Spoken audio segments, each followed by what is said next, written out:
Como les dije, vamos a seguir con algunas reglas de cómo interpretar el género poético y el género sapiencial.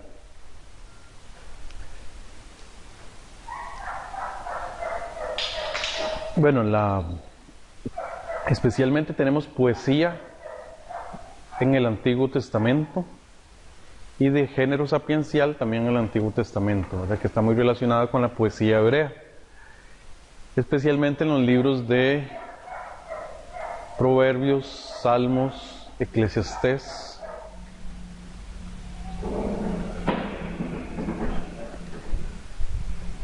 Es importante reconocer que la principal figura literaria que tiene la poesía hebrea es el paralelismo. Y tal vez es una de las más desconocidas para nosotros, ¿verdad? Como personas del siglo XXI del lado occidente del mundo.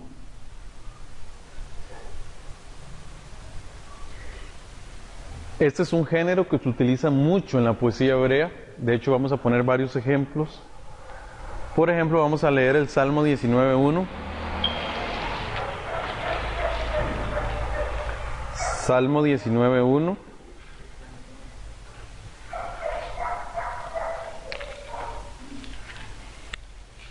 Que dice: los cielos cuentan la gloria de Dios y el firmamento anuncia la obra de sus manos. ¿Okay? En el fondo es un paralelismo. ¿Por qué? Porque la idea es que la primera frase dice lo mismo que la segunda, solo que en forma poética. Es mismo decir, los cielos cuentan la gloria de Dios, como decir el firmamento anuncia la obra de sus manos. O sea, son paralelismos. Aunque hay tres tipos diferentes de paralelismos. Al menos tres tipos diferentes que son los más comunes en el Antiguo Testamento. Bueno, luego vamos a ver que también hay algo de paralelismos en el Nuevo Testamento, pero principalmente en los libros poéticos. Entonces vamos a buscar el paralelismo sinónimo, que es el que ya les mencioné. La idea es que hay un enunciado,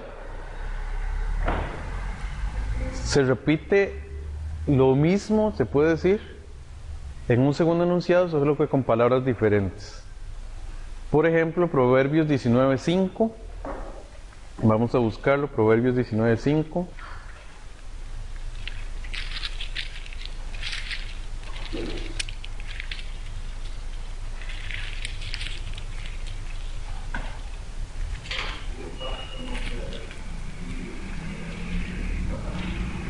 Sí. El testigo falso no quedará sin castigo y el que dice mentiras no escapará. Busquemos otro, Salmo 95.6.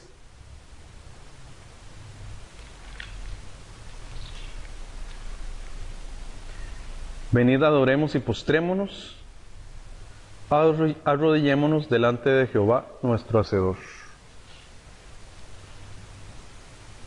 Igual así, de hecho voy a leer ese que es del Nuevo Testamento, Mateo 6.13,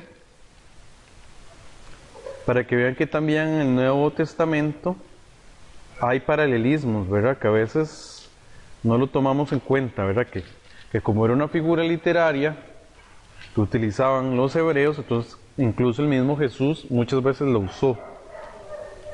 Mateo 6.13 dice: no nos metas en tentación, sino líbranos del mal. Ese es un paralelismo también.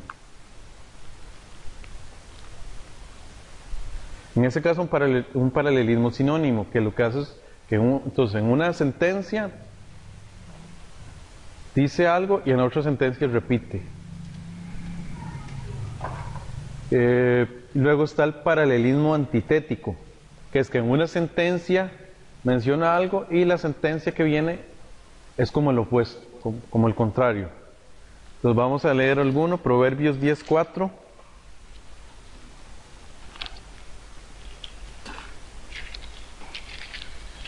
Dice así: La mano negligente empobrece, pero la mano de los dirigentes enriquece. Casi siempre hay una cláusula ahí, ¿verdad? Como el pero en ese texto, donde se hace, ¿verdad? Precisamente la antítesis, ¿verdad? Por eso se llama proverbio paralelismo antitético. Busquemos uno más, el 13:1.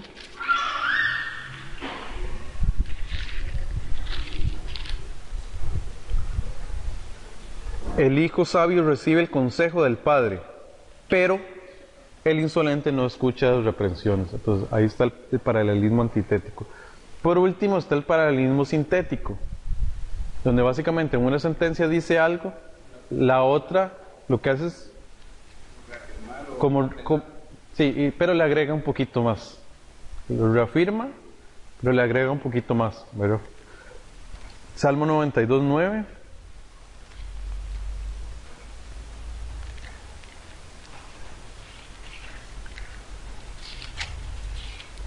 Dice, Salmo 92:9, aquí están tus enemigos, Jehová, ciertamente perecerán tus enemigos, serán esparcidos todos los que hacen maldad. Y busquemos uno del Nuevo Testamento, Mateo 7:7.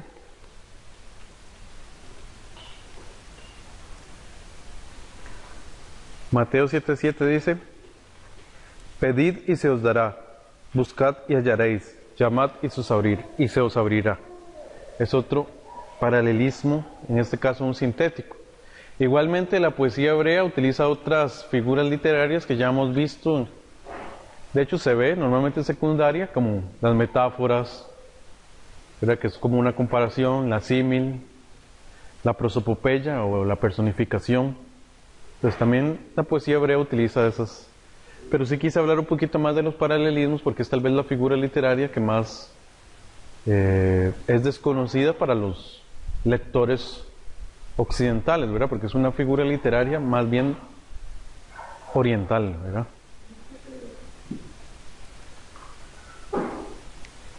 Hablemos un poquito de los salmos. Luego vamos a seguir con proverbios, pero luego vamos a empezar con los salmos. En primer lugar, el propósito de los salmos no es enseñar doctrina ni ética cristiana. Es poesía musical.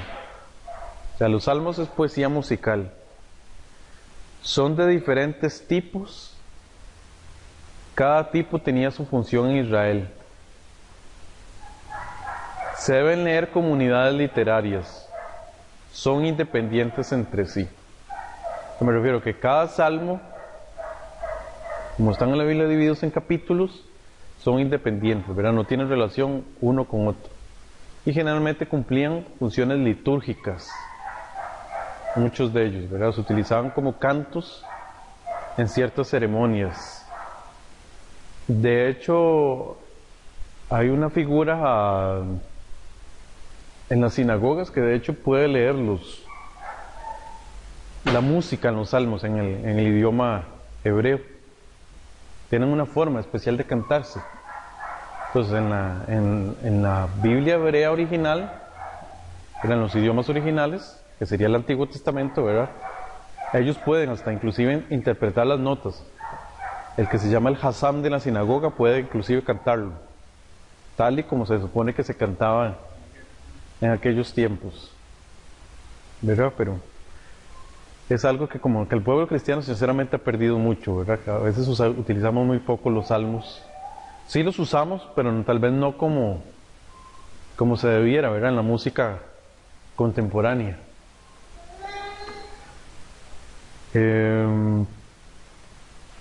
Hablemos ahora del género sapiencial, que es como Proverbios, Eclesiastés, también Job. Este también es llamado género de sabiduría. Básicamente, sabiduría es aplicar la verdad a la vida, a la luz de la experiencia. Así lo define Gordon Fee y Douglas Stuart en su libro sobre cómo estudiar la Biblia. Y hay 3 libros del Antiguo Testamento con este género, que son Job, Proverbios y Eclesiastés. Muchos usan figuras poéticas como los paralelismos para poder recordarlas mejor. O sea, hay que entender que muchos de los proverbios precisamente están escritos en paralelismo porque eran más fácil de recordar para ellos. Están escritos de forma que sean fácil de memorizar. Por eso los paralelismos, porque tenía cierto ritmo y cierta forma, especialmente en el idioma hebreo, que les hacía fácil poder recordarlas. Los proverbios son como los refranes de hoy en día. Por ejemplo, tenemos el refrán castellano, perro que ladra no muerde. ¿Verdad? Entonces es importante reconocer que es un refrán. Es un proverbio. Ahora, ¿realmente se refiere a los perros? Realmente no, ¿verdad? Está usando ahí un símbolo. Ahora, ¿todos los perros que ladran no muerden? Hay unos que ladran y muerden, ¿verdad? Igual pasa con los proverbios. No son reglas, son inexactos. Son una guía.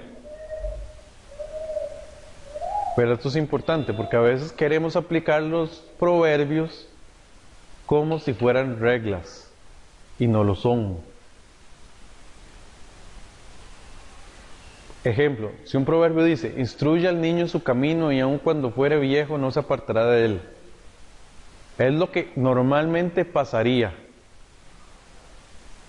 Que si usted instruye a un niño, cuando llegue a ser viejo, no se va a apartar de ese camino. Pero ¿puede pasar lo contrario? Sí, puede pasar lo contrario. O sea, por lo general, cuando se instruye a un niño desde pequeño y se le educa bien, no se va a apartar del camino. Pero no es una regla, es un proverbio. Tampoco se puede identificar como que es una promesa. Mucho cuidado, porque muchos de los proverbios se toman como promesas. No son promesas, porque son proverbios. Estos proverbios puede que apliquen, puede que no apliquen. Aplican en ciertas situaciones, pero no a todas. ¿Verdad? Entonces tengamos mucho cuidado con esto, ¿verdad?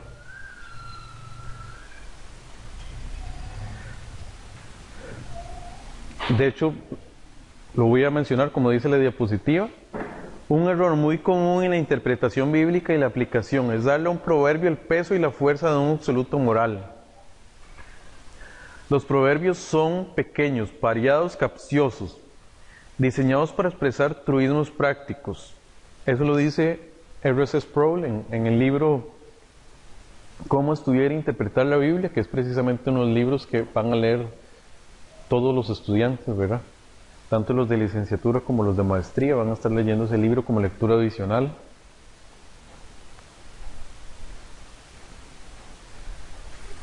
Gordon Fee y Douglas Stuart sugieren las siguientes reglas. Número 1, son figurados, no son literales. O sea, hay que tener mucho cuidado, igual que nuestros refranes, como ahora que mencionamos, el del perro que ladra no muerde, que no se está refiriendo a los perros, sino a cierto tipo de persona o a cierta situación.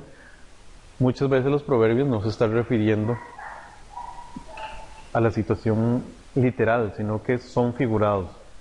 Luego, son prácticos, no son teoría teológica. No hay que hacer teología de proverbios. De hecho, no hay que hacer teología de proverbios. Tener mucho cuidado con eso.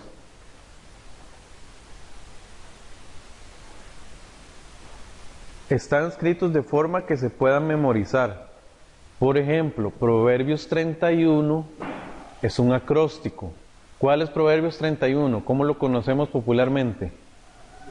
La mujer virtuosa, ¿verdad? De hecho, si ustedes revisan el original hebreo, el proverbio se da cuenta que cada versículo inicia con una letra del alfabeto hebreo en orden. Entonces, de hecho es en el proverbio 31, si no me equivoco, 10. Proverbios 31.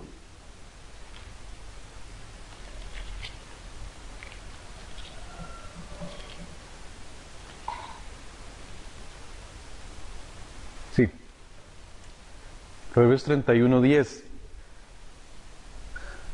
La idea es esta, ¿verdad? Por ejemplo, el número 10 empieza con Aleph, que es la primera letra del alfabeto hebreo. El número 11 empieza con Beit, que es la segunda letra del alfabeto hebreo. El número 2 empieza con Gimel, que es la tercera letra del alfabeto hebreo, y así.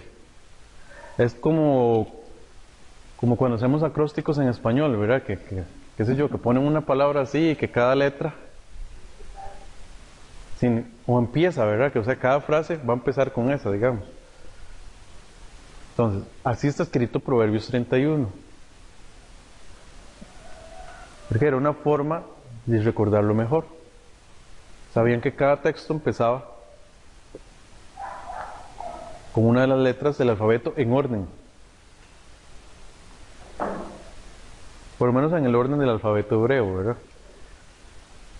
Número 4, no apoyan el comportamiento egoísta. Número 5, si reflejan una cultura antigua, tal vez necesitan traducción entre comillas para no perder su significado. Por ejemplo, veamos Proverbios 22:11. Vean que también Proverbios está escrito dentro de una cultura.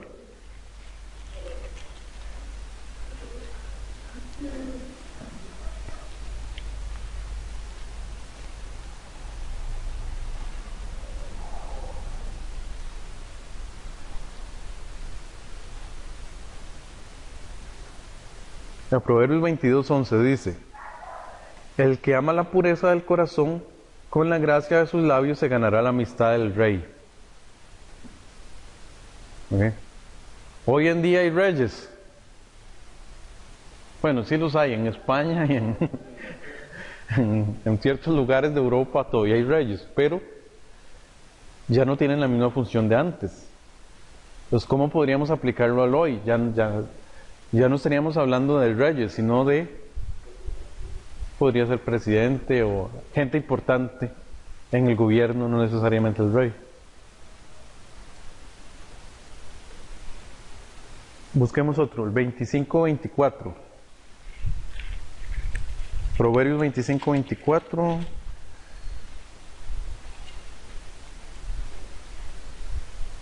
Mejor es estar en un rincón del terrado que con una mujer pendenciera en casa espaciosa. Hay que ver que en los tiempos bíblicos realmente las casas tenían terrado. ¿Qué era el terrado? Como un segundo nivel en el techo, donde a veces hacían cosas en el techo. En nuestro tiempo nosotros no usamos el techo para nada. Sería arriba del techo, ¿verdad? Es como que si subieran arriba del techo. Así eran las casas en el tiempo bíblico, ¿verdad?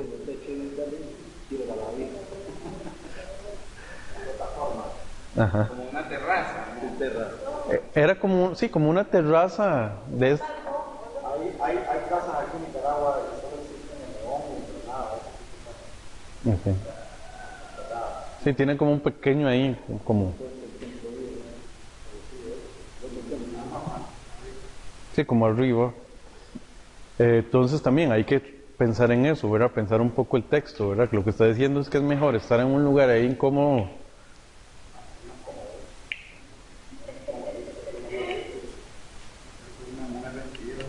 Sí, que es mejor estar en el techo de la casa que estar con una mujer rencillosa. Bueno.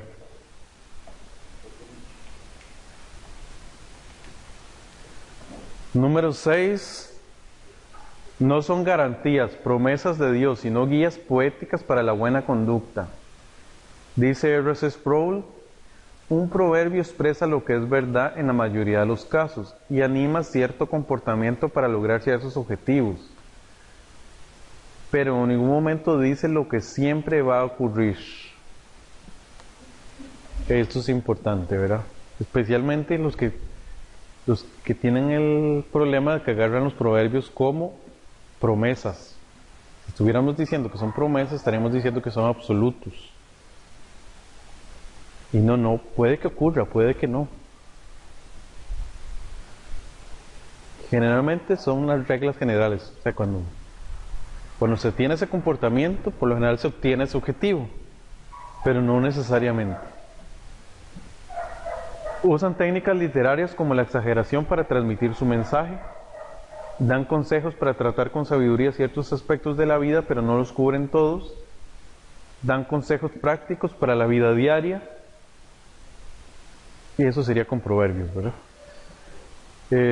Con respecto a Eclesiastés, ¿verdad? Que sería el otro libro poético, sapiencial.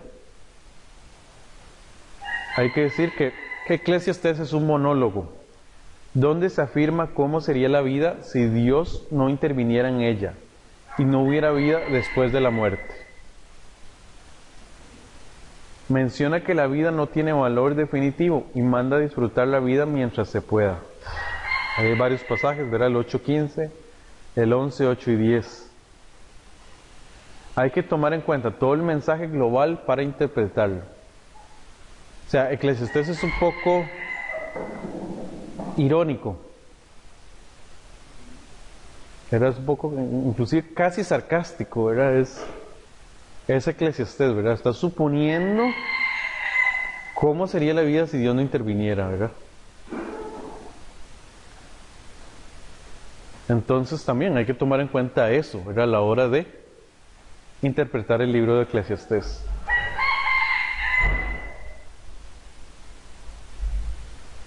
Hablemos de Job, que sería el último libro de los sapienciales.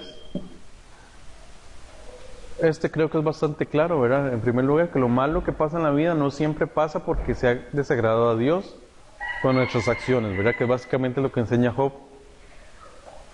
Tiene muchos malos consejos de Bildad, Zofar, Elifaz y Eliú.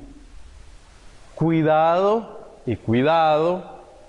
con tomar estos consejos como consejos correctos.